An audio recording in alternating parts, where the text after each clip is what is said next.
Part 1 315 units. तो जी total number of units हमारे पास कितने हैं, सॉल्यूशन लिख लेते हैं इसका। नंबर ऑफ़ यूनिट्स ये है 315। अब उस कैटेगरी के according cost of first 100 units ये हमारे पास, अच्छा रेट हमारे पास गिवन था, दैट वाज 2.65।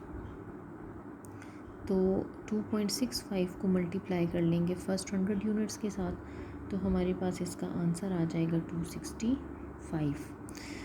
फिर है कॉस्ट ऑफ नेक्स्ट। अब देखें 315 यूनिट्स थे, ठीक है, तो 315 में से हमने 100 निकाल लिया, तो कितने बच गए पीछे, 215, ठीक है। तो कॉस्ट ऑफ नेक्स्ट 200 यूनिट्स और उसका रेट गिवन है 3.64। तो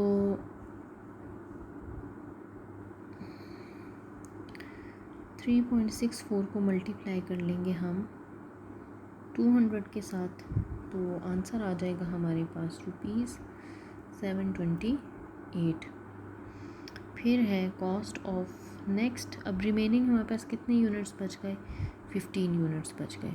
तो वो 700 वाली कैटेगरी स्लैब में आ रहा था, ठीक है, और उसका रेट है हमारे पास 6.15। तो 15 को मल्टीप्लाई कर लेंगे 6.15 के साथ और इसका आंसर आ जाएगा ₹92.25। फिर अब इन सबको ऐड कर लेते हैं, ठीक है। ये तो हमने इनको स्लैब में डिवाइड कर लिया, हर एक कैटेगरी की डिफरेंट यूनिट्स अप्लाई होते हैं। तो 315 को जब हम कैटेगोरिकली लिख लेंगे तो ये इनको ऐड कर लेते हैं सिंपल। इसको मैंने कह दिया है A, B एंड C। तो ₹265, 728 और 92.25। तो ये आपके पास बन जाएंगे ₹1085.25, ठीक है जी। अब ये तो आपके पास आ गई कॉस्ट 315 यूनिट्स की। अब मैंने आपसे कहा था कि डिफरेंट ड्यूटीज़ अप्लाई होंगी। 4 तरह की चीज़ें हैं, एक्साइज ड्यूटी और उसका रेट है 1.5%। तो 1.5% इस पे अप्लाई होगा। यह आ जाएगा आपके पास 1000 और ये आ जाएगा 1085.25। तो जब हम इसको कैलकुलेट करेंगे तो हमारे पास आंसर आएगा 16.28, ठीक है। फिर उसके बाद है इलेक्ट्रिसिटी ड्यूटी, और इलेक्ट्रिसिटी ड्यूटी जो है वो हमारे पास फिक्स्ड अमाउंट है, दैट इज़ ₹62.52। फिर है PTV फ़ी, ठीक है। ये आपके पास पेज नंबर 123 पर ऑलरेडी गिवन है ये वैल्यूज़, ये आप वहाँ से लिख सकते हैं। ₹25 आ गया। फिर है इनकम टैक्स, ये 4th पॉइंट हो गया और इसका रेट है हमारे पास 1.6% ऑफ कॉस्ट प्राइस, ठीक है। मैं कॉस्ट प्राइस इसको कह रही हूँ। तो 1.6 डिवाइडेड बाय 1000 और ये आ जाएगा 1085.25। तो इसका आंसर आ रहा है मेरे पास ₹17.365। अब हम क्या करेंगे, इन सबको ऐड कर लेंगे। जो मैंने स्क्वायर रेक्टेंगल्स में इनक्लोज्ड हैं, ये आपके पास करंट बिल बनेगा या टोटल बिल बनेगा या पेएबल बिल आप इसको कह सकते हैं, ठीक है, पेएबल बिल। और इन सबको ऐड कर लेते हैं 1085.25, इसको आप रुपीज़ कर लें, प्लस 16.28 प्लस 62.52 प्लस 25 प्लस 17.365। इनको ऐड करेंगे तो आपके पास आंसर आ जाएगा 1206.412, ठीक है, ये आपके पास टोटल पेएबल बिल आ जाएगा। अब इसका नेक्स्ट पार्ट हम देख लेते हैं, क्वेश्चन नंबर 2। ठीक है, क्वेश्चन नंबर 2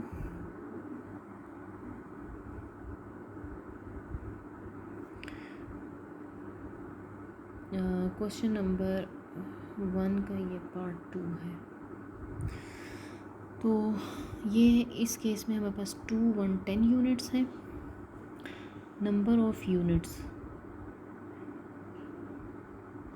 210 210। कॉस्ट ऑफ, इसको भी डिवाइड कर लेते हैं, कॉस्ट ऑफ फर्स्ट 100 यूनिट्स कितने बनेंगे, 2.8 2.65। ठीक है, तो 2.65 को मल्टीप्लाई कर लें 100 के साथ, आपके पास आंसर आ जाएगा 265 रुपीज़। फिर है कॉस्ट ऑफ नेक्स्ट, अब पीछे हमारे पास कितने बच गए, 110 यूनिट्स हैं। ठीक है, इसका रेट है 3.64। तो ये आपके पास है 3.64 को मल्टीप्लाई कर लेते हैं हम 110 के साथ, तो ये आपके पास बच जाएगा ₹400.4। अब इन सबको हम ऐड कर लेते हैं, टोटल कॉस्ट निकाल लेते हैं 210 यूनिट्स के, 210 यूनिट्स के, वो हमारे पास, हम सिंपल ऐड कर लेते हैं इनको। ठीक है, ₹265 + 400.4, तो ये आपके पास बन जाएगा 665.4। ठीक है, अब इसके साथ हम ऐड करेंगे एक्साइज ड्यूटी, और एक्साइज ड्यूटी का रेट था 1.5%। तो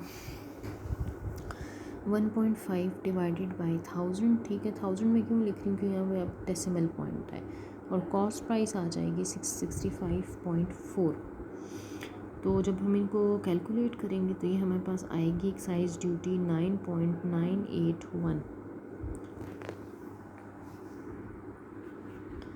फिर है इलेक्ट्रिसिटी ड्यूटी,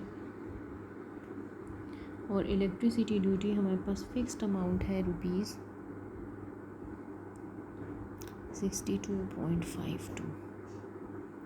फिर पीटीवी फ़ी है ₹25। फिर है इनकम टैक्स, और उसका रेट है जी 1.6%। 1.6 को डिवाइड करेंगे 100 के साथ, और ये यहाँ पे ज़ीरो आ जाएगा नीचे, और कॉस्ट प्राइस इसकी थी 665.4। तो इनकम टैक्स का अमाउंट आ जाएगी 10.6464। उसके बाद है, अब हम करंट बिल, पेएबल बिल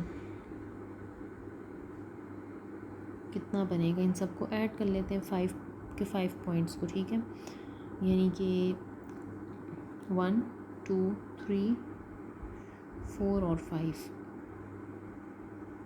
ये आपके पास आ गया 665.4 + 9.981 + 62.52। ठीक है, आप इसको एक ही लाइन में लिखिएगा, 25 + 10.6464।